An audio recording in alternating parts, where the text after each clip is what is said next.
Sa gitna ng tensyon sa West Philippine Sea, inirekomenda ng ilang senador na gawing military reservists ang mga sibilyang may baril. Narito ang report. Sanay humawak ng baril si Robert. Mula 2008 kasi, naging libangan na niya ang practical shooting. Sakaling kailanganin, ayos lang daw sa kanya na magsilbi sa bansa bilang reservist. Magiging malaking tulong sa Army yun kasi magagamit nila yung skills namin. Hindi na po kami kailangang i-train. Marunong na po kami humawak ng baril. Iminumungkahi ng ilang senador na gawing military reservist ang mga may baril sa gitna ng lumalalang tensyon sa West Philippine Sea. Kung may mga armas kayo, dapat hindi lang yan panglaruan, hindi lang yan pang porma-porma. Isipin ninyo, pag dumating yung araw na kailangan gamitin natin ito para dipinsahan ang ating bansa, dapat magamit niyo yung mga armas ninyo na yan.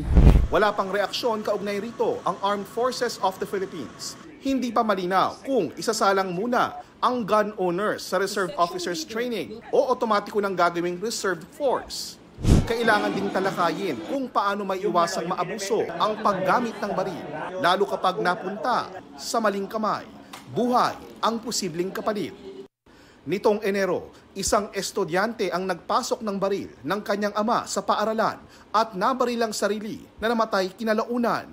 Mahigpit naman ang Pilipinas sa pinapayagang magdala ng baril ayon sa Association of Firearms and Ammunition Dealers of the Philippines. We're the most strict pagdating sa firearms ownership in all of Asia. You have to take a neuropsychiatric test, you have to take a drug test, and you have to take a gun safety seminar. You have to actually know the law and what will happen to you in case may magawa kayo sa baril ninyo.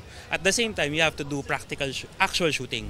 Kung bibili ng baril, kailangan ng firearm registration at license to own and possess firearm o LTO-PF at iba pang dokumento batay sa Comprehensive Firearms and Ammunition Regulation Act. Para mabitbit sa labas ang baril, required ang Permit to Carry Firearms Outside Residence o PTC-4